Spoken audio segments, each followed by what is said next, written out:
Praise Lord. सो आज का विषय जो था वो था खाली हाथ ना लौटना। और सच में मैं प्रतिदिन, आप सभी लोग जानते हैं कि मेरा एक चीज़ हमेशा बना रहता है और वो है परमेश्वर के राज्य की खोज करना। और साथ ही साथ हम जितने भी मसीह भाई बहन हैं, जितने भी हम विश्वासी लोग हैं, आप सभी लोग जानते हैं कि कुछ एग्जाम्पल्स मैं आपको देना चाहूँगा। फिर उसके बाद मैं आपको आत्मिक रीति में लेकर, ये मतलब आत्मिक बातों के लिए ही मैं आपको कुछ एग्जाम्पल देना चाहता हूँ। पहली बात, जब हम मार्केट में जाते हैं, हम मार्केट में कुछ काम से जाते हैं, तो क्या हम खाली हाथ लौटते हैं? नहीं। मार्केट में जाते हैं हम इसलिए ताकि हम वहाँ पर सब्जी खरीदें, हम कुछ सामान खरीद कर घर पर लौट कर आए। दूसरी बात, जब हम शॉपिंग मॉल में जाते हैं तो कुछ ना कुछ शॉपिंग हम ज़रूर करते हैं, कपड़ा हो या कुछ भी हो सकता है। हम खाली हाथ घर पर नहीं लौटते हैं। हम याद रखें, मेरा जो एग्ज़ाम्पल है वो टॉपिक ख़त्म होता है घर पर। फिर दूसरी बात, हम काम पे जाते हैं तो काम से हम यूँ ही नहीं लौटते घर पर, हम काम करके आते हैं। हम काम पे जाते हैं, लेकिन दो विषय इसमें, काम पे जाते हैं और काम करते हैं, लेकिन जब लौटते हैं तो हम खाली हाथ नहीं, काम करके हम लौटते हैं।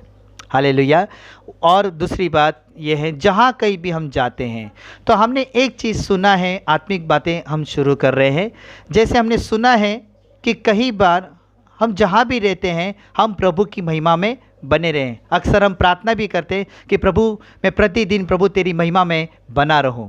लेकिन क्या हम उसकी महिमा में बने रहते हैं? खोज कीजिए, आप अपने आप को परखिए, आप अपने आप को जांचिए, क्या हम परमेश्वर की महिमा में बने रहते हैं? है ना? बने रहते मतलब ऐसा नहीं कि हम काम नहीं करें, हम सोना नहीं है, हमें घर का काम नहीं करना है, या कुछ और भी जो हम बिज़नेस करते हैं या हम किसी भी काम में रहते हैं तो हमें काम नहीं करना, ऐसा नहीं है। हमें हर काम करना है, हमें घूमना है, हम जहाँ भी जाते हैं हमें परमेश्वर की महिमा में बने रहना। मतलब क्या है? उसकी बातों के, उसके राज्य की खोज करते रहो। तो मैं उसमें आ रहा हूँ कि खाली हाथ ना लौटना, उसके विषय में मैं बहुत ही अद्भुत बात बोलने जा रहा हूँ। आपने देखा है, जब ये कोरोना वायरस जब आया था, जब लॉकडाउन हुआ था, एक महीना, जो पहला महीने का जो लॉकडाउन था, फिर जैसे दूसरा महीना आया, सभी लोगों को गांव जाने, दूसरा या तीसरा महीना मुझे याद नहीं है, लेकिन काफ़ी लोग, तमाम लोग, हज़ारों लोग, लाखों की तादाद पर लोग गाँव गए। और उसमें कहीं विश्वासी लोग भी थे, कहीं पास्टर्स भी हो सकते हैं, लीडर्स हो सकते हैं, विश्वासी भी हो सकते हैं। मेरा ये सवाल है, ये तो अभी लॉकडाउन में हम लोग गांव जाके आए, लेकिन क्या हम हर साल में गांव नहीं जाते हैं? जाते हैं। लेकिन हम गांव में जाते हैं तो हम यहाँ से खाली हाथ लौटते हैं, वहाँ पे खाली हाथ जाते हैं? नहीं। क्या लेकर जाते हैं हम उनके लिए तमाम कपड़े लेके जाते हैं, जो गांव में नहीं मिलता है वो हम यहाँ से, मुंबई से, शहर से लेके जाते हैं। अब हो सकता है मुंबई, हो सकता है गुजरात, हो सकता है नासिक, हो सकता है आपका अहमदाबाद, औरंगाबाद, जयपुर, रत्नागिरी, है ना? तो ये इसमें अद्भुत विषय मैं आपको बताने जा रहा हूँ, बहुत ही अद्भुत पॉइंट है, जिसे ध्यान से सुनिएगा। जब हम गांव में कुछ चीज़ें वो लेकर जाते हैं जहाँ पे वो गांव में वो चीज़ नहीं मिलती है। अब आपने देखा, मैंने क्या बोला?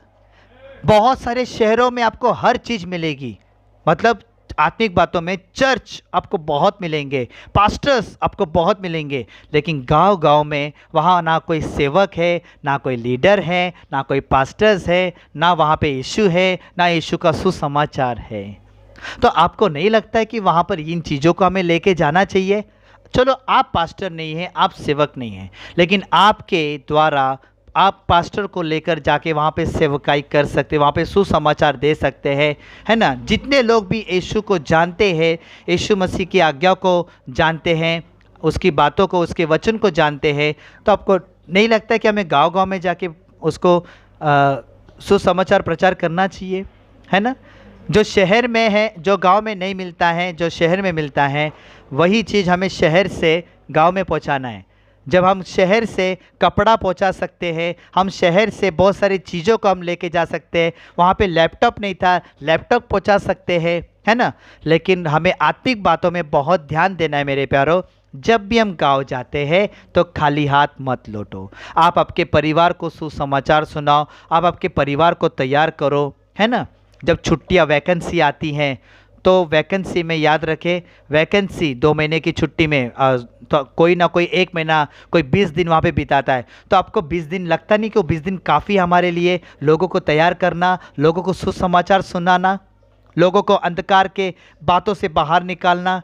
एक बार अगर आपने अंधकार से बाहर निकाला ना, तो आपको बता दूं, पवित्र आत्मा जो आपको दिया गया है, जो आपके द्वारा पवित्र आत्मा, यीशु पे विश्वास करने से क्या मिल जाता है? उद्धार, पवित्र आत्मा मिल जाता है। और जब एक बार किसी को पवित्र आत्मा मिल गया तो आप जाए नहीं जाए, पवित्र आत्मा उसी व्यक्ति को, उसी व्यक्ति के द्वारा उसको तैयार करेगा, अगर उसका प्रार्थना का जीवन, वचन का जीवन मजबूत है। हमें उन लोगों को सिर्फ अंधकार से बाहर नहीं निकालना है, बल्कि उनको मजबूत करना है।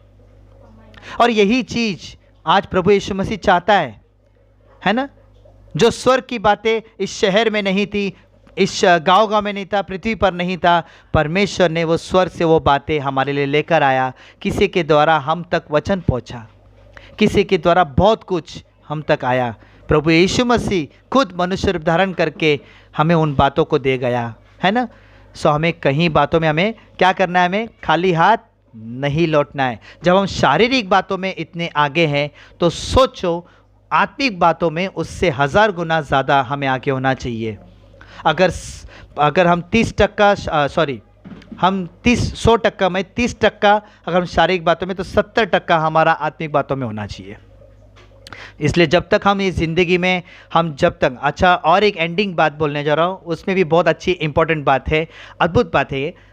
यहाँ तो ये हो गया कि गांव-गांव में वचन पहुँचाना है, गांव-गांव में पास्टर को पहुँचाना है, गांव-गांव में लीडर्स को, विश्वासी लोग को पहुँचाना है ना। तो और एक चीज़ रह गई है जो हमें लास्ट में मुझे ये बात मिला है, और ये बातें पहले से ही थी मेरे मन में, लेकिन मैंने सोचा कि इसको लास्ट में बताऊंगा।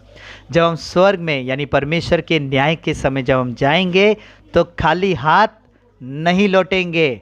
अगर ये मैसेज अगर आपने सुना है पूरी तरह से, ये जो लास्ट पॉइंट आपने सुना है, तो आपका मुझे कमेंट आना चाहिए कि हाँ ब्रदर, मैं खाली हाथ नहीं लौटूंगा, मैं अपने जीवन में अद्भुत सेवकाई करते हुए, आत्मा को बचाते हुए, कहीं लोगों के लिए उद्धार का कारण बनते हुए मैं इस धरती को छोड़ूंगा, और मैं न्याय के टाइम मैं परमेश्वर को हिसाब दे सकूंगा। जब मुझे परमेश्वर पूछेगा कितने लोगों को तूने बचाया, कितने लोग तेरे द्वारा उद्धार पाए।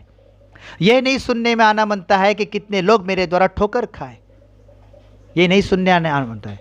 हालेलुया। सो ये 8 मिनट का मैसेज परमेश्वर इस संदेश के द्वारा आपको आशीषित करे, और इसे जितना हो सके सब्सक्राइब करें, लाइक करें, कमेंट्स करें और दूसरों को फैलाए, मेरे लिए नहीं, परमेश्वर के राज्य के लिए, परमेश्वर की महिमा के लिए। आमीन। मैं यही चाहता हूँ कि आने वाले दिनों में बहुत सारी बातों से मैं भर जाऊं और आपके तक पहुंचाऊं, और आपसे भी मैं बहुत कुछ सीखूंगा, आप लोग भी मुझसे सीखिएगा, है ना। ये सब किसके लिए है? सिर्फ प्रभु की महिमा के लिए। लेकिन खरी शिक्षा के साथ हमें जुड़ना है, खरी शिक्षा को हमें फैलाना है, खरी शिक्षा के साथ हमें खड़े रहना है। आमीन। God bless you. परमेश्वर आपको आशीषित करे। और मेरा फ़ोन नंबर है 9152147999। Okay, brother Shailesh Gangurde from Mumbai से।